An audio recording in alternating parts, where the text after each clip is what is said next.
Pacific means peaceful. It's anything but.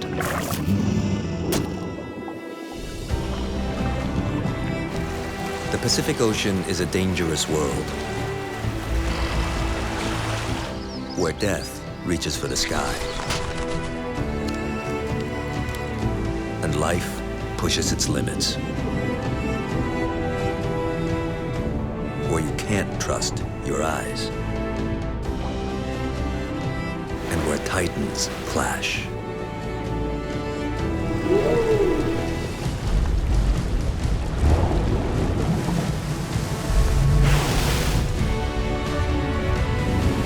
$166 million square kilometers. 1/3 of our planet.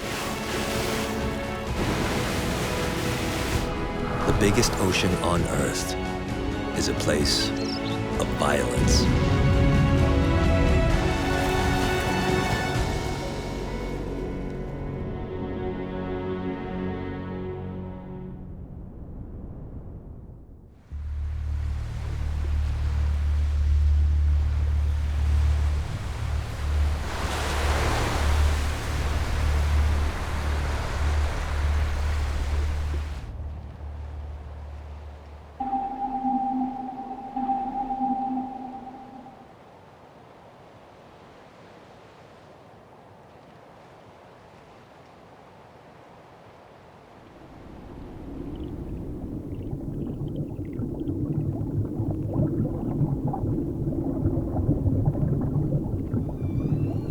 Every winter, humpback whales complete a 4,000-kilometer migration from their feeding grounds in the north.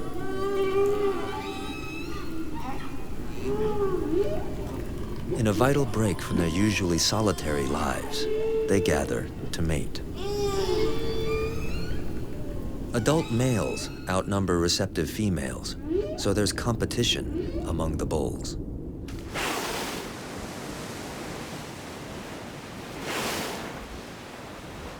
They all want the privilege of being her escort and swimming alongside her. Because when she's ready to mate, the male alongside probably has the best chances. But to hold that spot, he'll have to fend off assaults from the largest interlopers on Earth. Beginning a violent event known as the heat run.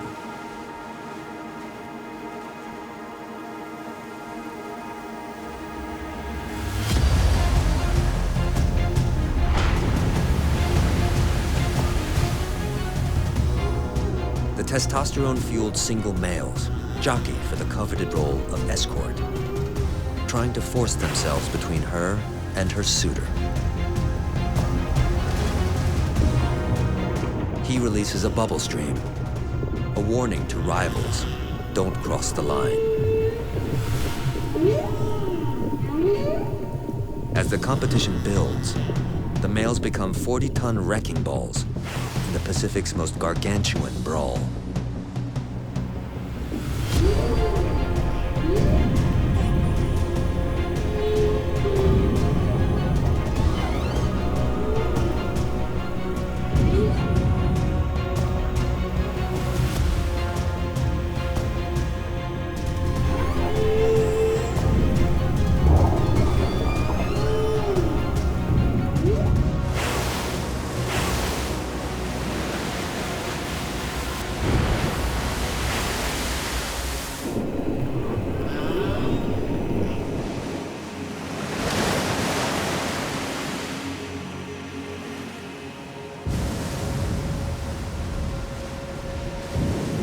He overpowers his rival, forcing him down, demanding retreat.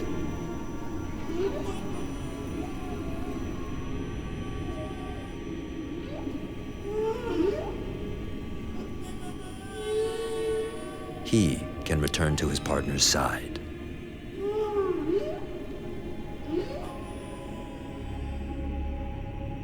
But this fight for her is one of many. The other males are resting. The run has only just begun.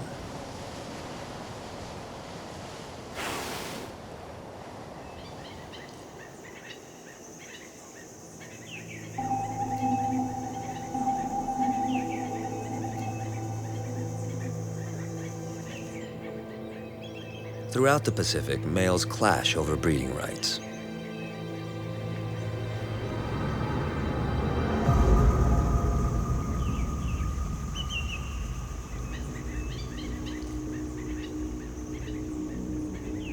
On this remote tropical island, prehistoric reptiles lurk in the shallows, concealing bodies 6 meters long and weighing up to 1 ton.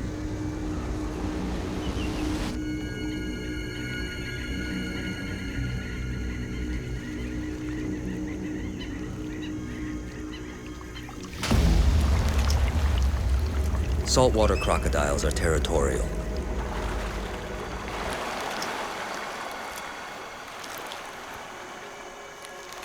And the largest males rule their domain with an iron jaw.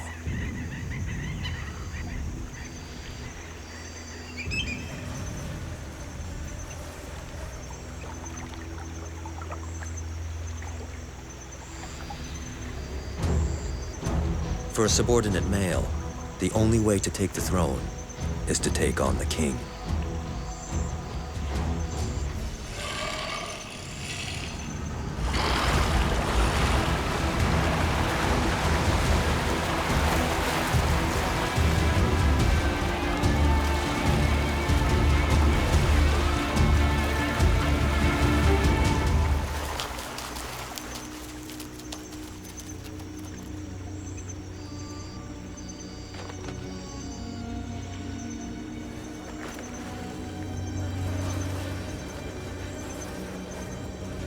This large male was lucky to escape with only injuries.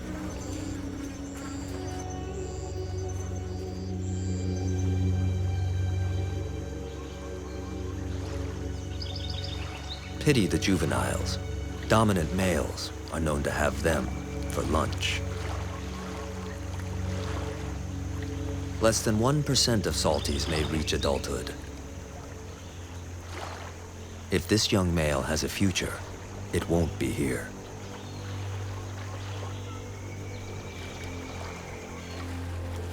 So begins a migration rarely witnessed and only recently understood. His voyage might cover more than 16 kilometers a day and last for weeks.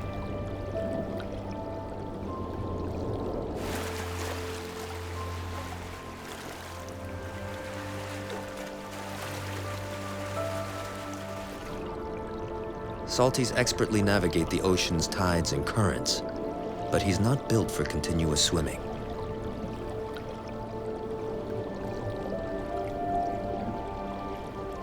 When the current works against him, he gives in and rests.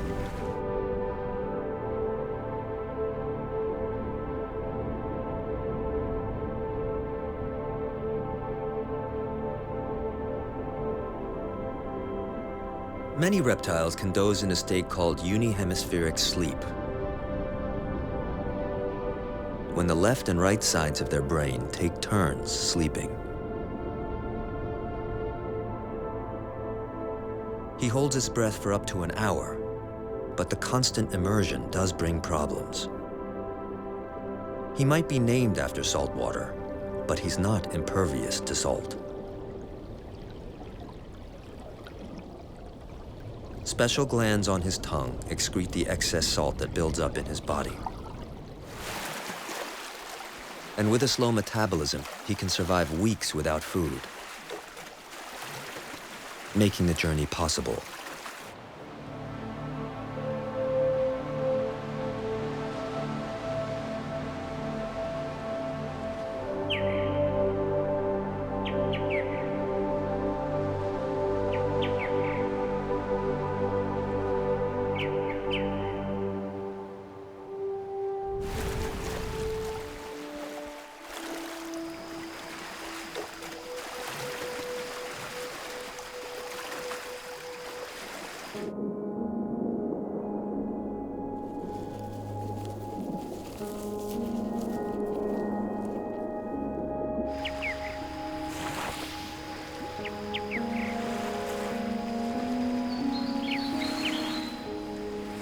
He needs a refuge from violence, and this new home may one day become his own domain.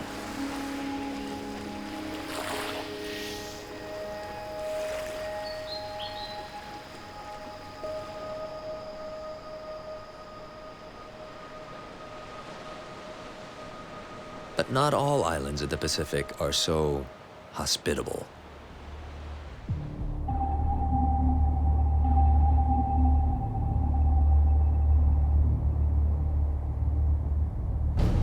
Bikini Atoll sits like an idyllic circle of sand in the blue waters of the Pacific. But below Bikini, the remains of violence.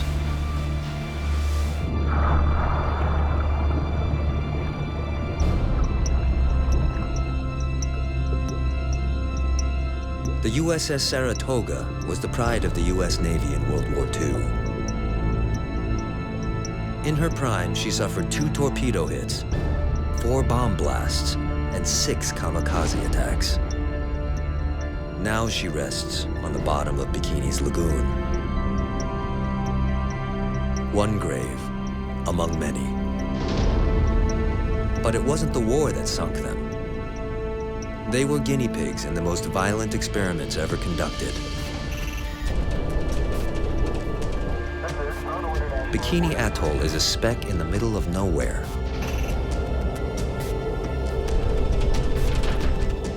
Which made it an ideal candidate for nuclear testing.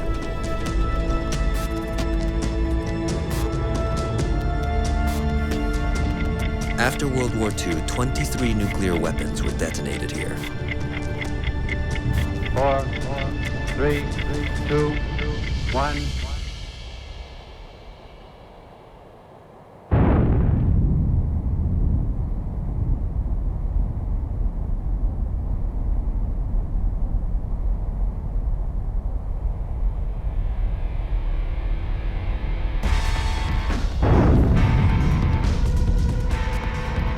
The greatest was 1954's Castle Bravo test, a trial run for the first dry-fuel thermonuclear bomb.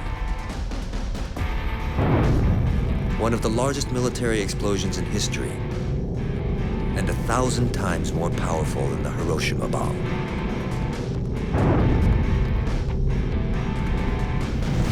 A fireball almost 5 kilometers wide annihilated every living thing in the air, on land, and in the sea for kilometers around.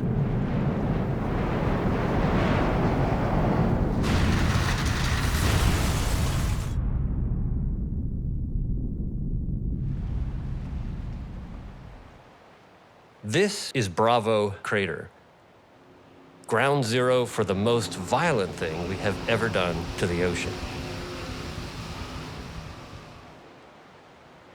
6 decades later, Stanford University biologist Dr. Steve Palumbi investigates how Bikini has recovered from our nuclear assaults.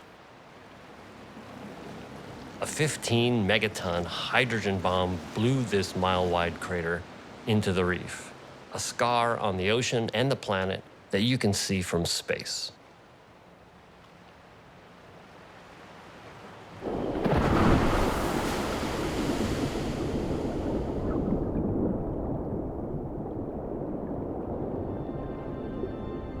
Even after 60 years of erosion from tides and storms, the crater walls remain.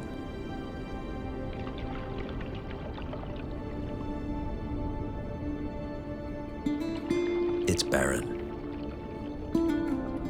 Then, signs of life.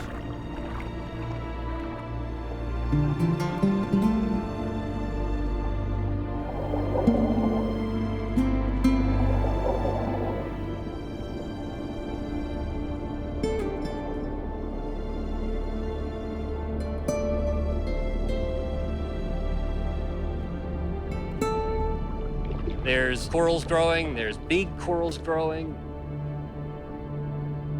Lots of fish swirling around. The most important question really is it all better? It's a timeless question in the Pacific. Perhaps the most violent place on Earth.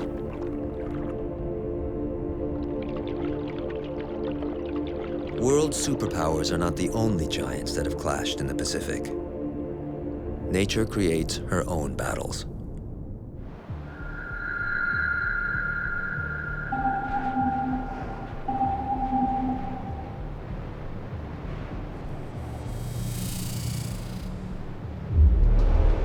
In China's Boha Sea floats a fragment of land called tidal. Once attached to the peninsula nearby, it now stands alone.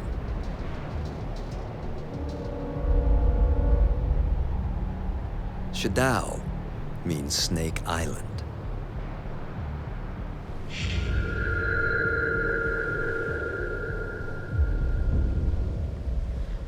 Deadly pit vipers.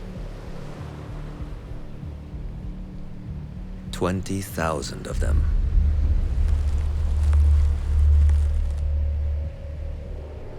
Most of the year, there's no food for them.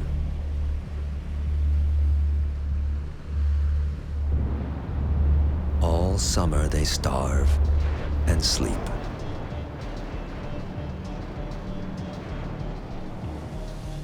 Until autumn.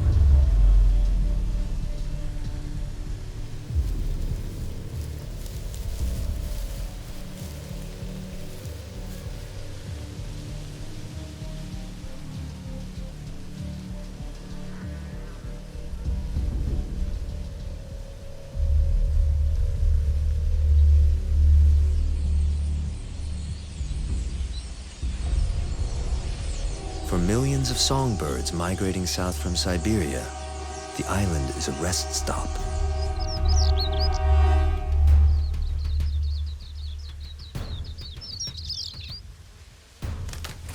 But the needs of the tired and the hungry are about to intersect.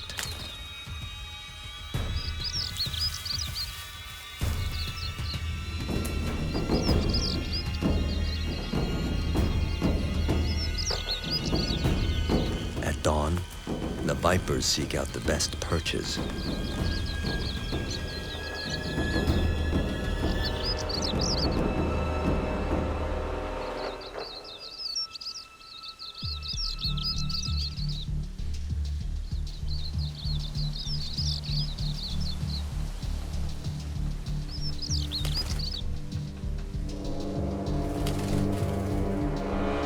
Even a lowly twig will do.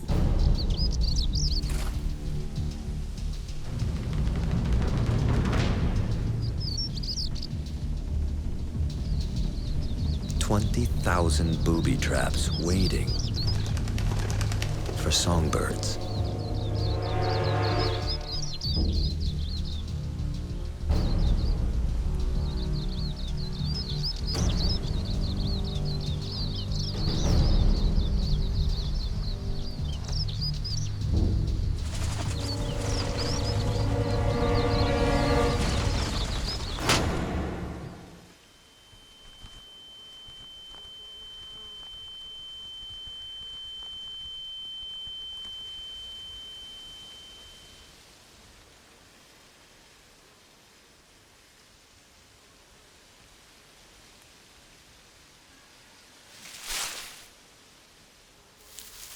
It takes several days to digest the meal. But to maximize the opportunity, they can swallow up to 3 birds, one after another. The window for food is so brief, the snakes hunt non-stop. For the next 2 weeks, they follow the deadly routine. Climb up at dawn and wait for a meal to be delivered.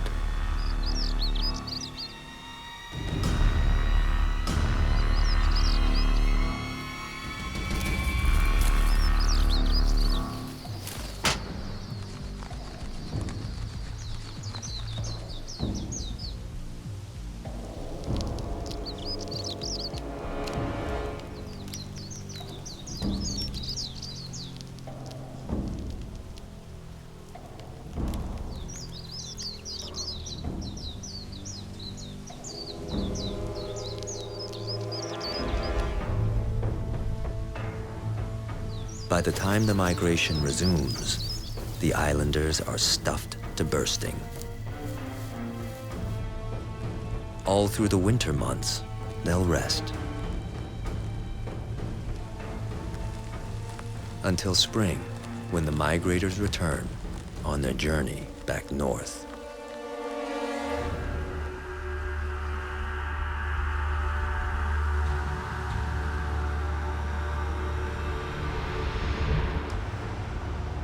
At other hotspots in the Big Pacific, death is a daily fact of life.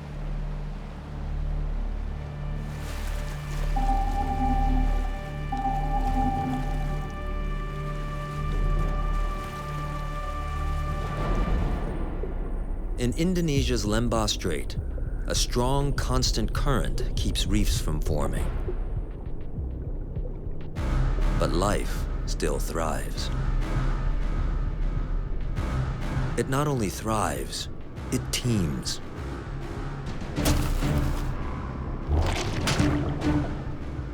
Thousands of species compete for space and food in a waterway about 500 meters wide. Because of the current, most creatures here must live on the seabed or close to it.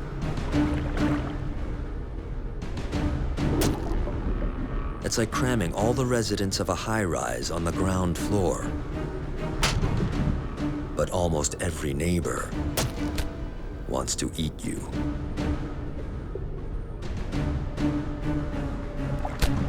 It's created an evolutionary arms race, a predatory competition running out of control. Animals here have evolved their own gimmicks for hunting or hiding. One hunter hides in plain sight. The frogfish's stubby fins have evolved into feet, but that's just a toe in the water compared to its real talent.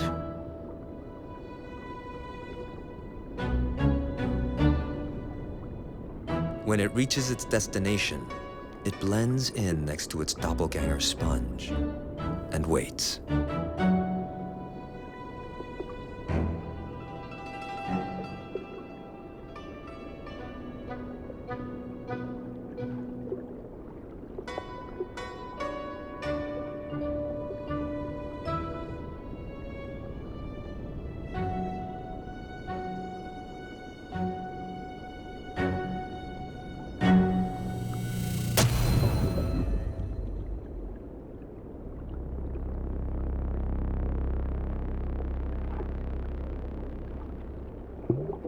More than a dozen species of frogfish live in the Lembah Strait,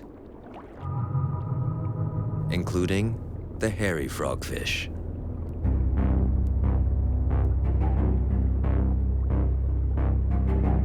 The fish it preys on seek protection among the venomous spines of fire urchins.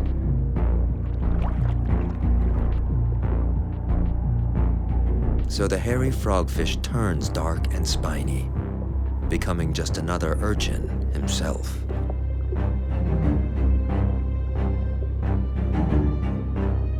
Now he casts his bait, a worm-like lure.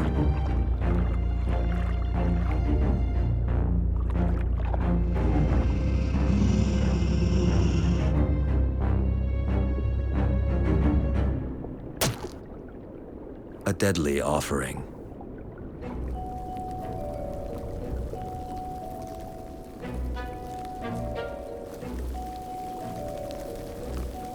In a neighborhood this rough, even a fortified body can't guarantee protection. Crabs here are on every menu. To stay alive, the carrier crab resorts to kidnapping.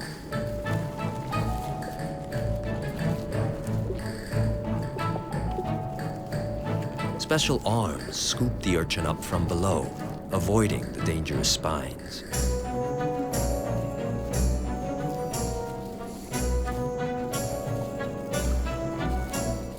He hauls his grudging hostage everywhere, and predators leave him alone.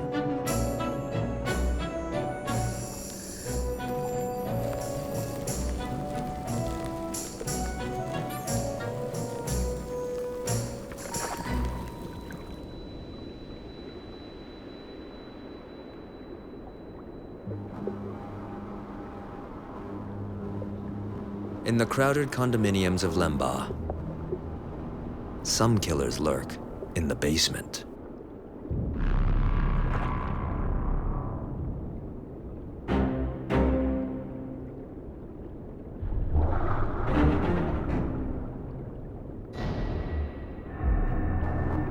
This hideous mask belongs to the venomous stargazer.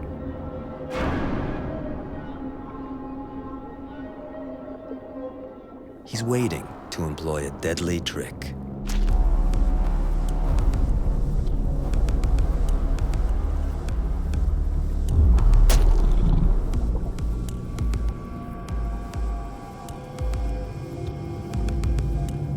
Another basement dweller, the bobbit worm, a relative of the simple earthworm. Buried in the sand, a body 3 meters long. All that protrudes is a set of jaws, surrounded by sensory tentacles.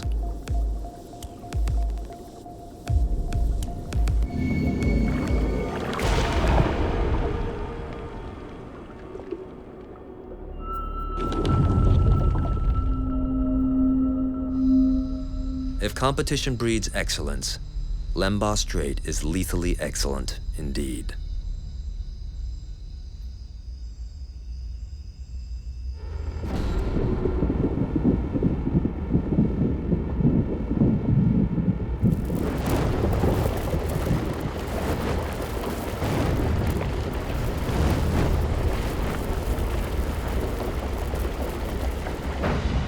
The Pacific is encircled by the Ring of Fire, a 40,000-kilometer arc of violence,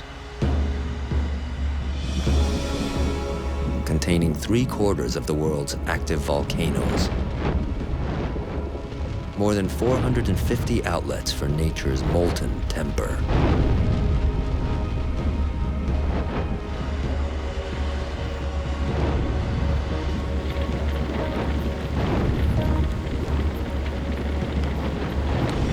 All this seismic fury is caused by the ceaseless grinding of the Earth's largest tectonic plate,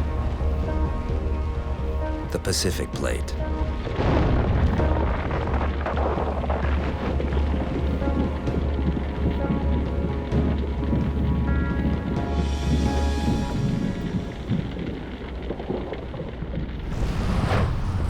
The Ring of Fire can destroy life, but it also creates it.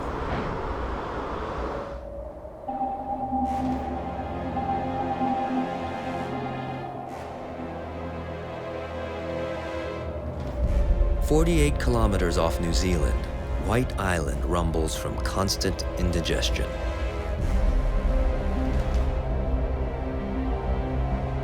The tip of a volcano that's been active for 150,000 years.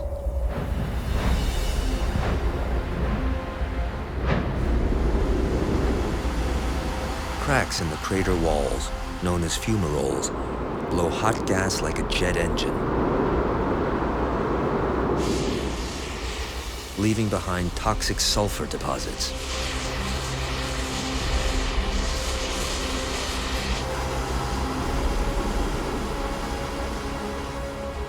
It's hard to believe humans once lived here.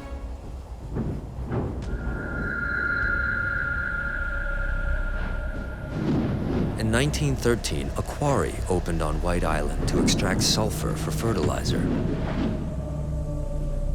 The factory was built on the crater's floor. One miner described the island as the worst hell on Earth, a place where rocks exploded, where teeth went black if they weren't cleaned 3 times a day, and where the land shook violently.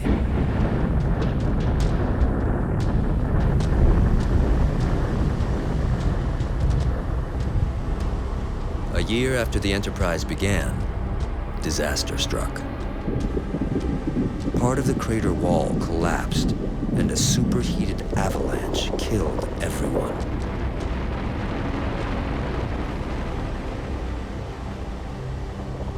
Traces of the lofty attempt at mining still remain. But but no humans have lived here since.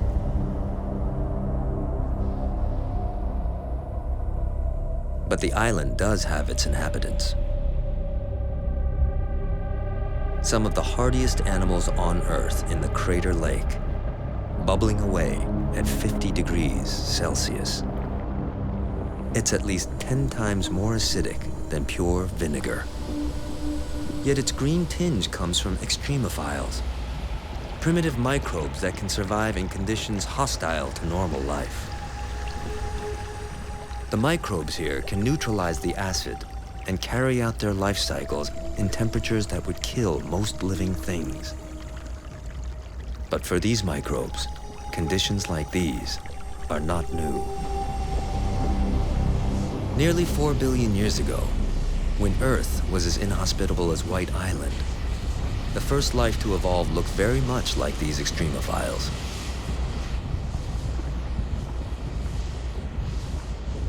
Survival in hell may be a homecoming for microbes, but bigger animals have developed the same ability.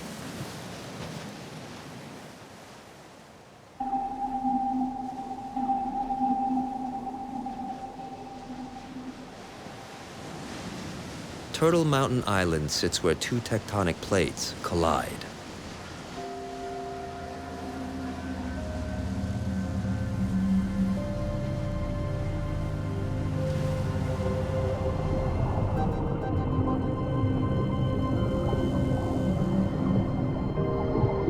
Beneath its milky surface is a labyrinth of hydrothermal vents, the exhaust of a gigantic underwater volcano that pumps out water above boiling at 116 degrees Celsius, and a constant spew of sulfurous gases. This is one of the most toxic environments on the planet.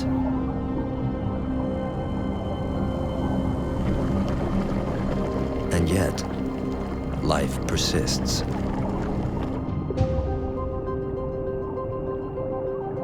These are sulfur vent crabs. They live along the edge of the vents, where the water doesn't boil, but is still too toxic for any other life. They've evolved a unique ability to break down and neutralize sulfuric acid.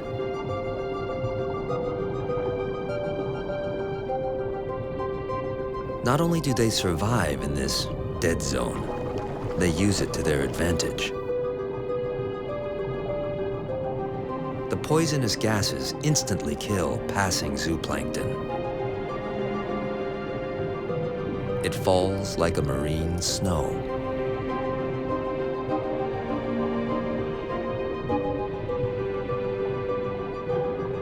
The flattened tips of their pincers are uniquely adapted to gather the morsels.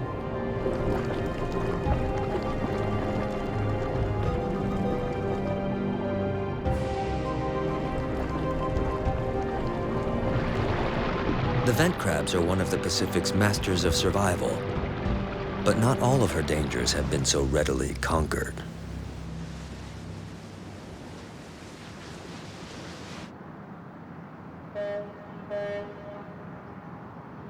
In China, even humans are learning to make the most of the violent Pacific.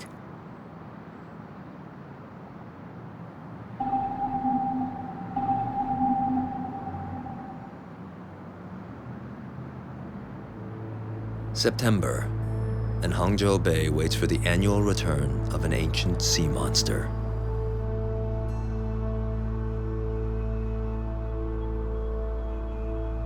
Temples were built to worship it, and pagodas were built to placate it. For centuries, it's been known as the Silver Dragon.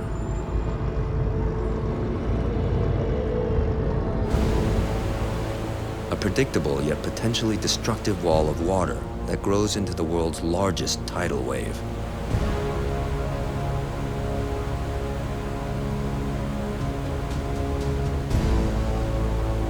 Unlike tsunamis, which are triggered by earthquakes, this rare phenomenon is brought on by the lunar cycle and forms where the bay narrows and funnels the incoming tide. continuously amplifying its size and speed. Building to over 9 meters high and racing at 40 kilometers an hour, it forces its way up the mouth of the Qintang River.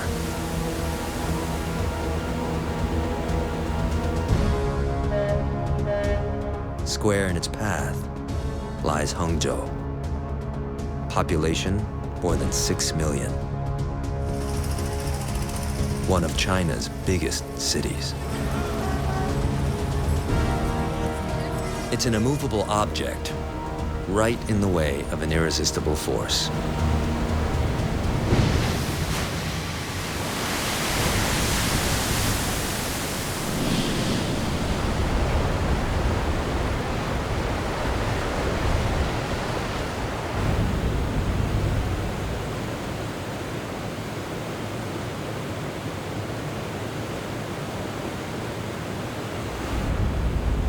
The Chinese built seawalls to tame the silver dragon back in the 10th century.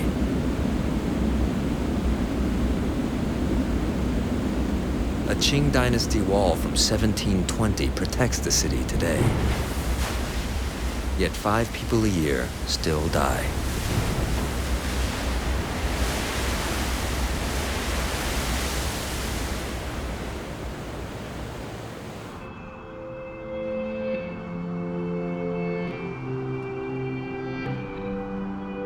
But a few brave souls now dare to ride the dragon.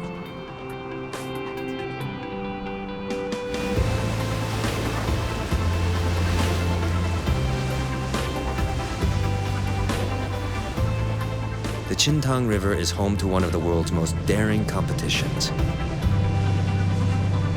In a sport where rides are usually measured in seconds, the dragon's back can challenge a surfer for a death-defying 20 minutes. Only the expert and the lucky will survive.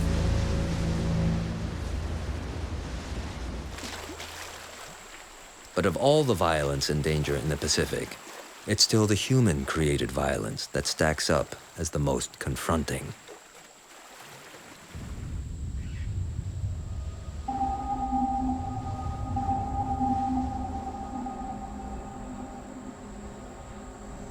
Milne Bay, on the eastern edge of Papua New Guinea.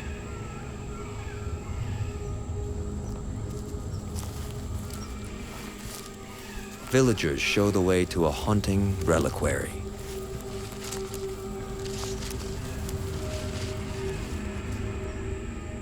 Deep in the jungle, an uninviting cleft in the rocks reveals a crypt, the resting place of hundreds of human skulls.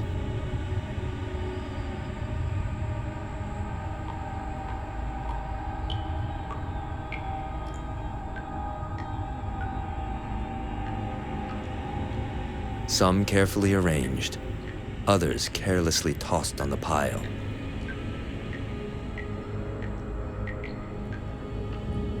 A place so ancient that the cave is slowly consuming the skulls, wrapping them in crystal. This cave is not a secret, but how these skulls came to be here is. Some whisper the trophy rooms of headhunters. Explorers in the 1950s described warriors along Papua's coast setting out to ambush other tribes and bring back their remains as talismans. Some accounts described cannibalism. There are skulls with wounds that suggest violence. But others say the cave is where the local people once honored their ancestors. Perhaps a place for a reunion between the living and the dead.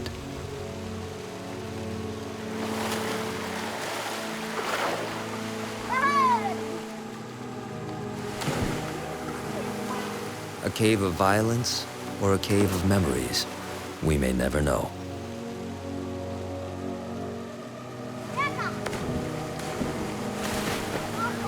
The Pacific is skilled at covering up the past, and with each passing year, the truth is buried with it.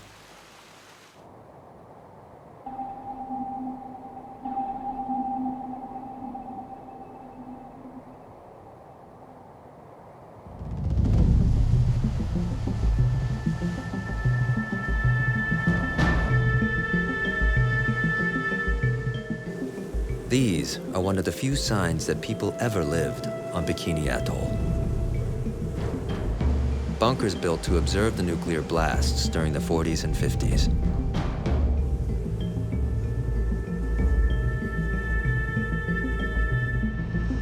The radiation spread around the globe. 1/7 of the world's extra radiation came from here. It spread all over the planet, but it's still concentrated right here. After 23 nuclear tests during the Cold War, the soil on Bikini Atoll is a radioactive hot zone. The air is safe to breathe, the water is safe to swim in, but living here is impossible. Stanford University's Dr. Steve Palumbi is studying the island's recovery. People kept trying to move back here, but they couldn't. It's the radiation that the bombs left. It seeps into everything. All of Bikini's plants are laden with cesium-137, a radioactive isotope that causes cancer. Eating anything from the island could be deadly. The coconuts have one of the highest levels of radioactivity. But one resident gorges on the tainted food. The coconut crab.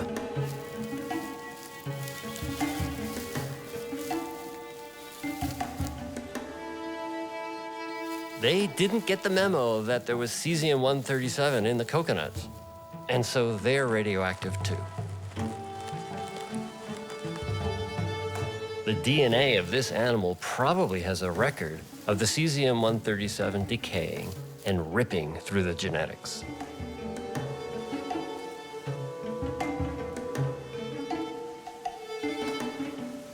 Bikini's crabs were wiped out during the nuclear tests. But coconut crabs lay their eggs in the ocean, and the larvae develop in the sea. Some floated ashore to repopulate the island, accumulating the invisible scars of radiation.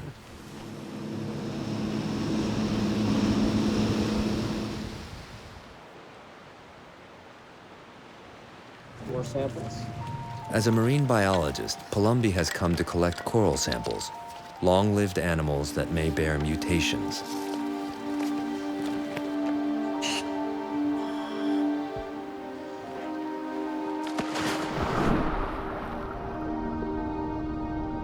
These huge corals down here have probably been growing since just after the explosion, and so they're a recorder of what the environment's been like ever since. The corals absorbed radiation into their tissues and skeleton. DNA analysis of samples will reveal any genetic mutations. We're going to look at these animals who have been living here the whole time.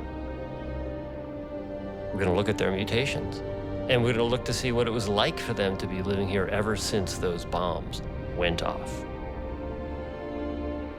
For comparison, Palumbi and his team have collected a control group of unradiated corals from American Samoa, over 3,800 kilometers away.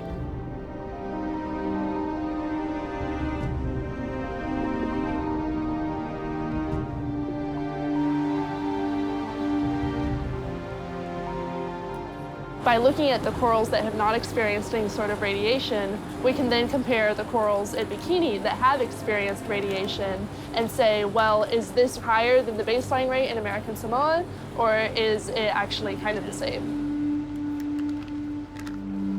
Researcher Elora Lopez is looking for genetic changes, the telltale sign of radioactive damage.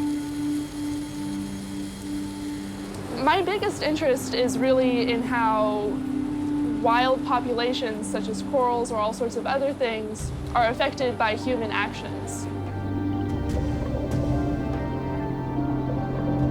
Much of Bikini Atoll's marine life has returned, and many of its reefs are thriving. Invertebrates, dozens of species of fish, even apex predators. Sharks are the top predators on reefs, and usually there's a lot of them.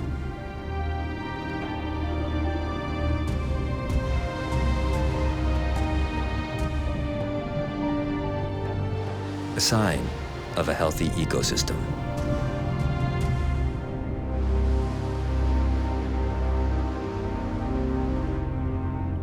But something about these nurse sharks is odd.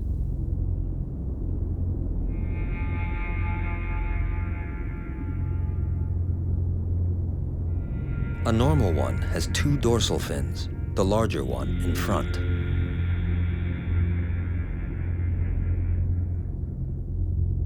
There are individual nurse sharks in the Marshall Islands that only have 1 dorsal fin. Popular belief is that radiation causes mutations, and you know what? It's true.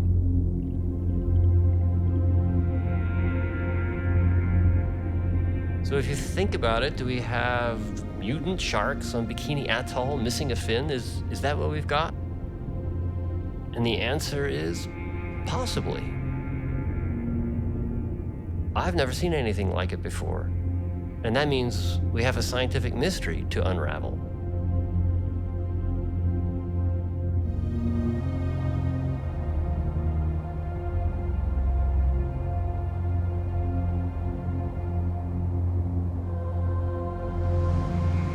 How much violence can we throw at the Pacific before it stops bouncing back? That's a mystery too. But around the Ring of Fire, hope shows its face.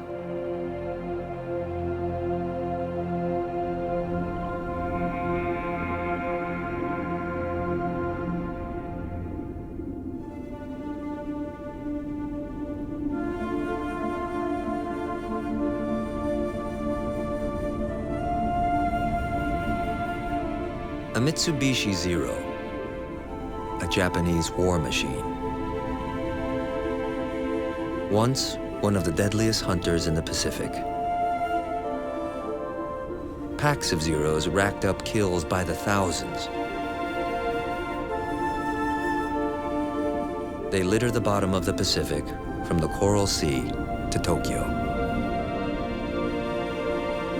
Today, instead of taking life, they give it. An artificial reef.